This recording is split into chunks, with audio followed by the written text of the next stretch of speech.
Wow.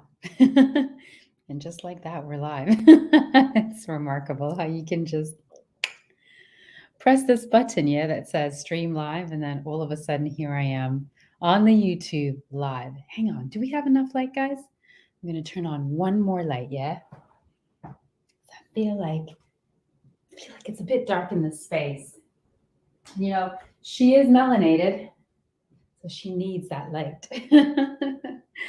All right, guys. So I thought I would do this little holistic hot button, yeah, because I did one for you all last week, and I felt called to do another one, and I might continue to do them going forth if you enjoy them and if you like them. This is going to be a short broadcast, but then again, those of you that are supporting me know that I can be long-winded, but I'm going to try to keep it concise. It is, after all, yeah, Friday night. And she too wants to kick back, relax, sip her tea, and maybe even partake in a little medicinal cannabis. Anyways, so continuing on. What are we chatting about today? Well, basically, to summarize, this is the message that I have for you all today, yeah? Sis and bro, you need to know a little something, yeah, about everything, especially regarding your health and well-being. In one of my prior podcasts or streams, I mentioned to you all that I had to, I found myself in the emergency room actually twice last month. First time in the United States of America. Inshallah, last time, ending up in emergency. So I was in the emergency room, and I sort of, in a roundabout way, spoke to you guys about how disappointing the experience was, not from a quote unquote customer service perspective, because actually I find Americans to be generally more outgoing and extroverted than, for instance, like Canadians or the Brits. So as far as the customer service, it was really, really great. Oh my gosh, do you know what? Yeah, I forgot to hook the mic. Hang on, what happens if I do this now? Sorry, guys, amateur hour. Yeah, it's Friday, it's amateur hour. 1 second, yeah.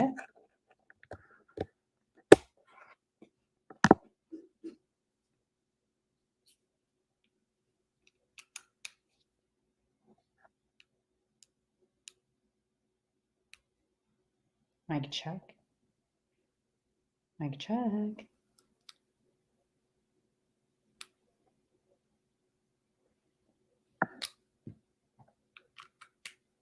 Mic check, 1 2 1 2. Let us hope. Let us hope. I don't know if the broadcast cut. I see that the timer, though, has restarted. So, all right, guys, welcome back to Holistic Hot Button. I am Lisa, the AlkaliYogi. I'm redoing the entrance because she is so new to this whole world of streaming live on StreamYard and what have you, that I don't know if this was a reset and we have started over, or if there was a pause and now we are continuing on. So, welcome back either way. I wanted to do a little short video with you all talking about the importance of reminding you all, because I do believe, yeah, that all of you have this wisdom, that I have this wisdom internally. And for the most part, the mentors that have come into my life have really just helped me to remember. Remember is what? To bring two things back together that were once one, right? So I do believe that this knowledge is already right here, coursing through our veins, courtesy of our ancestors, those that walk the earth before us, and their wisdom lies with us. So, for me, this is just a gentle reminder for you all that you have to know a little bit of something, yeah, about everything. As I mentioned to you all prior, last month was my first time experiencing an emergency visit, urgent care in the United States, and God willing, the last time that I'll have to experience anything like that. It was very traumatic after all. And yeah. Anyways, without getting too detailed as to my visit at the emergency room, I will just say that once I was able to sort of come out and regroup and think for myself, and apply critical thinking and just kind of come back into my own intuitiveness, right? Because when you're in an emergency situation, sometimes it's very easy to like lose your ability to think critically and apply even the knowledge that you have and even the wisdom that you have because you're kind of in the moment and staring at life and the world with, you know, just fear and the unknown. But once I left and I was able to regroup, I remember turning to my husband and saying to him, wow, I'm really grateful that I know a little bit about health and wellness. As a licensed holistic lifestyle and coach, as a corrective and exercise, sorry, as a corrective and holistic exercise coach, I know a little bit, right? If anything, what I've learned is that there's so much more for me to learn that I really don't know a great deal. And I think that that applies for anyone who's a quote unquote expert in their field. I think that I would feel comfortable hearing from physicists and doctors and others alike that the more they learn, the more they realize how little they actually know, right? It is a very humbling experience being a student and a student of life, which I am. So that is to say, yeah, that the little bit that I know and being able to sort of tap into that after my adrenaline and everything sort of returned to normal, I was able to then say to myself, hang on a minute, the options that they offered me are not the only options that I have. I have behavioral modification options. I could always tweak things and do better. I have detoxification options. I have fasting options. I have many options that would do or yield the results that I'm seeking so that I don't end up in hospital again, that have nothing to do with me being on prescription medication or undertaking some sort of surgery, right? 85% of surgeries, by the way, roughly about 85% of all medical procedures do not have to be performed. But here's the kicker, yeah? Here's the gag, as some would say. Nobody wants to tell you, and especially your doctors and potentially even your nurses, that you played a huge part in getting yourself to the doctor's office today. And I've said this to you all before, if I'm not mistaken, or maybe I've said it to my workshops. Maybe I've mentioned it at my workshops. I'm sorry, I have a lot going on at the time, right? So sometimes, I have to repeat myself because I can't remember if I have mentioned it to you guys, those of you that are supporting me online, and the people that sort of come to my yoga classes and or my holistic workshops, which I'm running some holistic workshops right now in the DMV. If you go to my website, you can have a look. And if you missed out on this one, I expect to be doing another holistic workshop if everything goes well in the new year. Fingers crossed. So anyways, going back to, your doctors or your quote unquote health professionals not being direct with you, which is that you have so much say in your overall health and well-being, right? Because you do get to control what you put in your mouth, what you think, right? How much you move or lack thereof, what time you go to bed, what pollutants and other things you might expose yourself to in the form of like makeup or products that you're applying on yourself, or do you live in a home that's carpeted? There are over 160 chemicals involved with the making and then laying down of carpeting. So all of these things you have a say in. Quality of air that you are breathing in, and not everything is going to be perfect because there are things that we don't have a great deal of say in, like the cost of organic food or where they put up a 5G tower, right? So there are things that we don't have control of, but there are a lot of things that we do have control over. Do you need to go to McDonald's and Burger King, or could you make yourself a salad?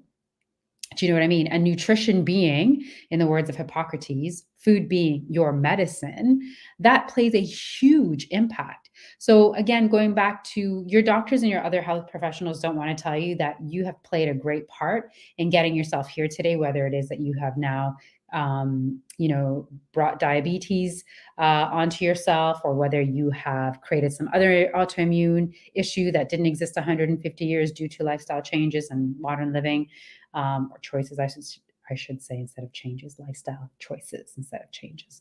Um, whether it be, you know, your thoughts and whether you have stinking thinking, because that also impacts you on a cellular level. So you have a great say, but most people don't want to tell you that. And as a holistic lifestyle coach, because I view myself as a successful wellness practitioner, holistic practitioner, when you don't need me anymore, right? So I don't want your return business. If you need to come back to me to tweak things up after like a major life event, i.e., you've had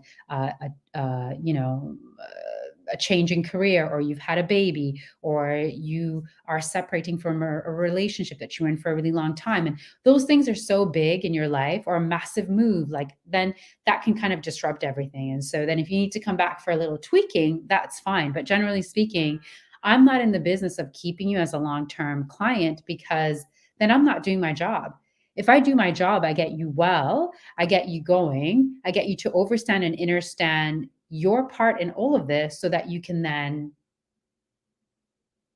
live your best life, and hopefully refer me to somebody else who might need me, right? Who was in the same place that you were in to begin with when you first came to me.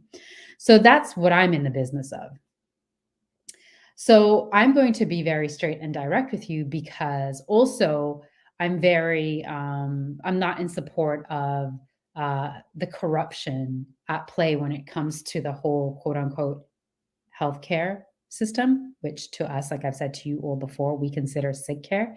Because to me, healthcare is what you do for yourself and what you do in the home, right? If your food and your water are your nutrition and they play the biggest part in your health, then that's your healthcare. If your exposure to pollutants and how much time you spend outside in real sunlight versus artificial lighting, like I'm doing right now, how much exposure you have to blue light, EMF, which is a form of radiation, microwaves, etc., all the rest of that, which are frying you and cooking you in real time. Um, all of that's healthcare to me, right? That's you participating in healthcare. Once you have to go to a doctor or hospital, barring like a collision or something tragic, that's happened, and is an emergency, really and truly. Barring that, then what you're getting from the medical industry, which I'm not anti, let me be clear, I'm just anti the corruption of it all, because the financial incentives have created an environment where people now are overprescribing medication as well as procedures, because there's financial gain to be had. Barring all of that, your healthcare is in your own hands and it's at home. Once you get to a doctor and this is what they're doing, because what did I say to you guys about my experiences in the hospital? Yeah, I went twice in a week. I was in the emergency room. They didn't ask me any questions outside of, are you safe at home? And are you up to date on your jabs? They didn't ask me any questions. What's your life been like of late? Has something happened that stressed you out? Have you had a change in career? Are you having a spiritual crisis? Has something in your diet and nutrition changed? Are you nourished? Are you sleeping well at night? Do you get enough movement? Do you spend enough time outside? Do you have enough time for leisure? Do you see your friends and family? All of these things impact your health. And if you don't, you need to inform yourself, because we are a system of systems. We are so much more complex than just a pill to target a symptom. So I turned to my husband once we left the hospital. I think it was the first go around, actually. But even the second go around, I remember saying to him again, I'm so grateful. I know just a little bit, that I know that I have different options outside of the options that they offered me.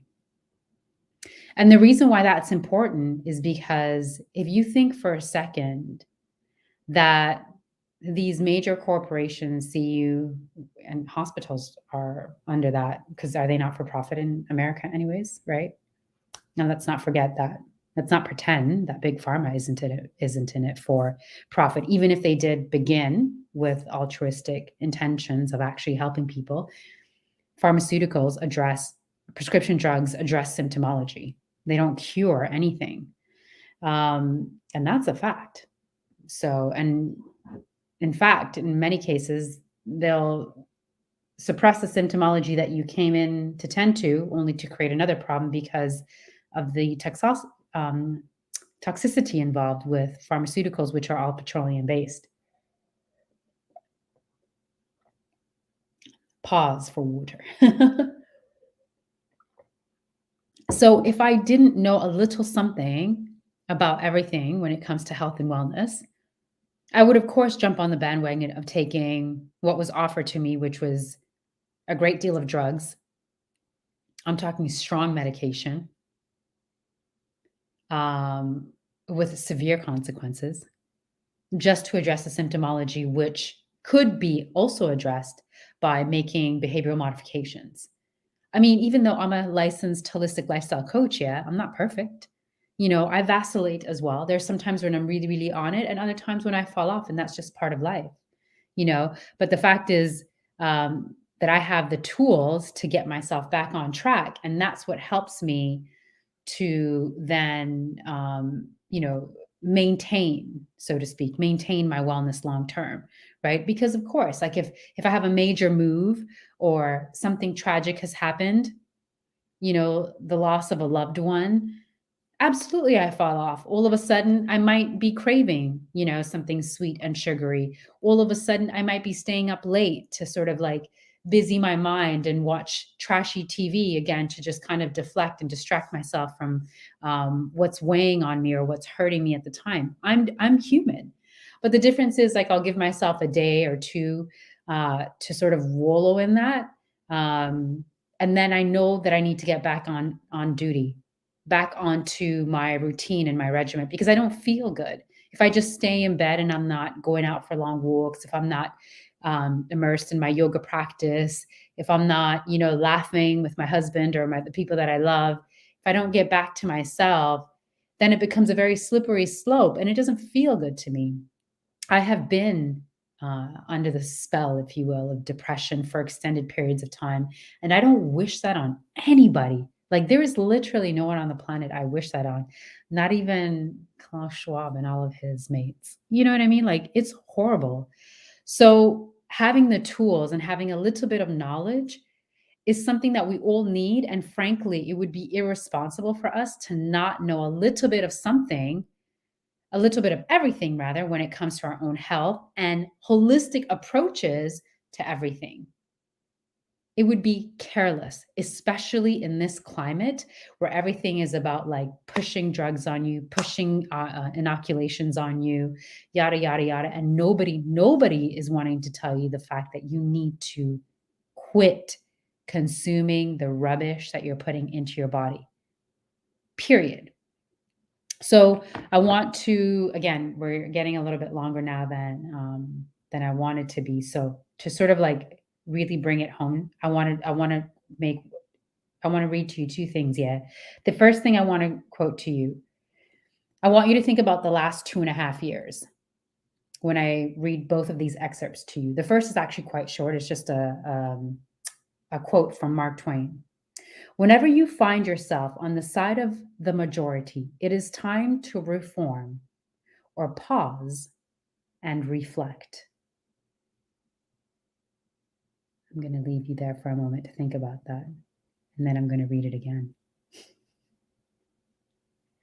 Whenever you find yourself on the side of the majority, it's time to reform, pause, and reflect.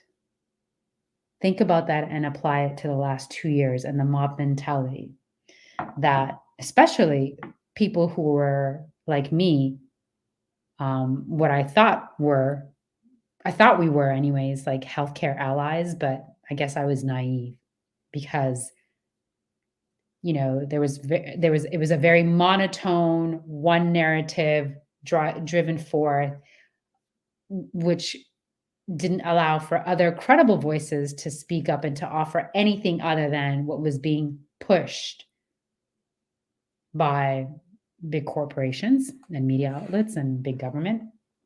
So think about that. Did you take the time during the last 2.5 years to pause and say,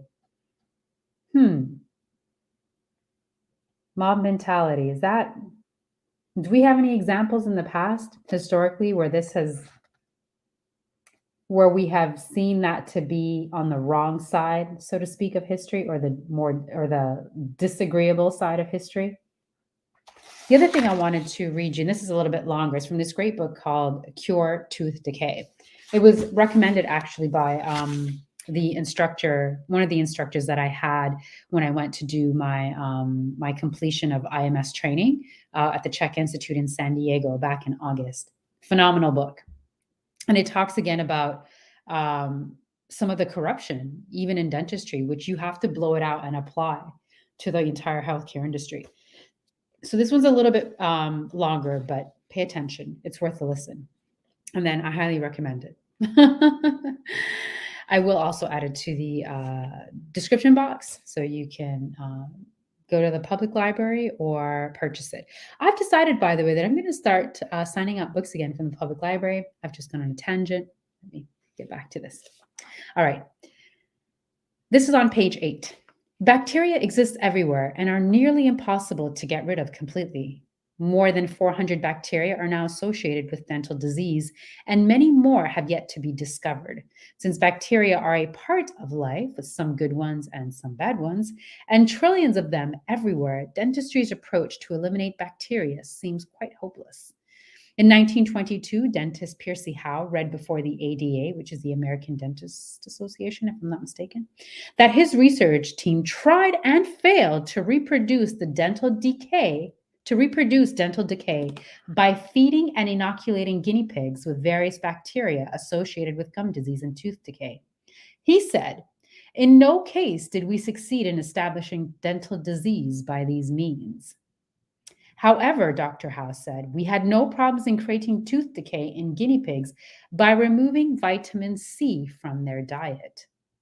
That bacteria are the cause of tooth cavities was adopted from Dr. Miller's research, but was never proven. In the 1940s, in an International Association of Dental Research meeting, the debate about the cause of cavities was put to end. By the power of vote, Dr. Miller's acid bacterial theory was adopted as fact, despite contradictory evidence and theories. The competing theory of the time was called the proteolysis chelation theory. Excuse me if I've mispronounced that for any scientists hearing. Proteolysis chelation theory, and was proposed by Dr. Albert Schultz.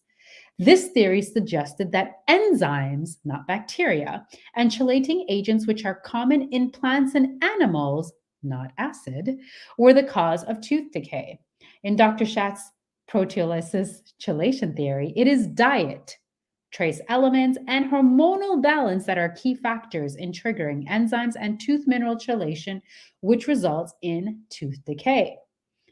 And then I'm going to just jump on to another section here. Even in Dr. Miller's often cited 1983 bacterial acid theory of tooth decay, the strength of the tooth is what makes it immune to cavities. In 1922, bacteria were then proven by Dr. Howe not to cause cavities. In the 1940s, the theory of tooth decay was voted upon, but could not be proven by dentists. Are you worried yet, fam? Because if not, you should be. This vote discarded Dr. Schatz's proteolysis chelation theory, which described an alternative biological method of tooth decay from enzymes and chelating agents. Most recently, Dr. Steinman has shown that tooth decay is regulated by our glandular system through hormones, which are controlled by diet. From 1883 till today, there is a chain of evidence that supports the premises that it is diet and not bacteria which causes cavities. On the essential level of responsibility, if germs cause cavities, then humanity will continue to be the victim of the dreaded plague of tooth decay. Yet, when diet is understood as the cause of cavities, we have full control to heal and prevent tooth decay. Are you picking up what I'm putting down? If you don't know a little bit about everything, you can then be you are then subjected to or falling victim to believing that was whatever was out in the air attacking people for the last 2.5 years could only be prevented or helped by, instead of overstanding and understanding that food is thy medicine and medicine is thy food. Just food is thy medicine. Do you know what I mean? No, actually, I was right. See, sometimes I doubt myself because I think quicker than I speak. Yeah. No, I speak quicker than I think. You see, it's a Friday night. What I'm trying to say to you is if the last 2.5 years made sense to you, I would invite you to pause and do some research off Google and look for alternative theories for what was going on. And equally, if you had your spidey senses on maximum over the last 2.5 years, like I did, then lean into that, right? Lean into it because you have more say so and control over your health than you're giving yourself credit. You can go to a doctor. There are times when you should go to a doctor, but there are times when you need to take accountability. Healthcare is your responsibility. Theirs is really more or less prescription based now and operational, meaning that they're there to perform surgeries. They're not, for the most part, I haven't come across any doctors lately, anyways, that are like, change your lifestyle, get into Tai Chi, get into a little bit of breath work, change your nutrition, drink more water, give up everything else, yada, yada, yada, manage your stress. You see what I'm saying? Like, do you get what I'm getting at? You cannot afford to be this tuned out and this naive, for lack of a better term. You cannot afford it because it will literally destroy your life. It will literally destroy your life. For every action, there is a consequence. For every decision, there is an outcome. So if you think that just popping, operating, removing parts, a uterus, this and that, and what have you, you think that just cutting body parts out or organs out is going to solve the problem, or taking a bunch of, petroleum-based capsules or pills and putting that into your body has no consequence, then you don't understand or understand universal law. Everything has cause and consequence. So at this time, my message to you all, sisters and brothers, is please get up and get learning a little bit about everything, especially when it comes to healthcare and taking care of self and then your finances. Because if you listen to my podcast from a couple of days ago and, you're observing the times that we're in, this is the time when we need to be healthy and we need to be able to move quickly. Don't make some of the same mistakes that I made. Get your money together, get your health together, and smile. It will be okay. After all, there is a bigger force overseeing all of this and protecting and providing for us. On that note, I'm going to sign off. Happy Friday, y'all. Hope you've enjoyed this holistic hot button. Until we see each other again, hit me up in the comment section below so we can stay in contact. As always, be well, stay well. And if you didn't know, get free and stay free. Bye.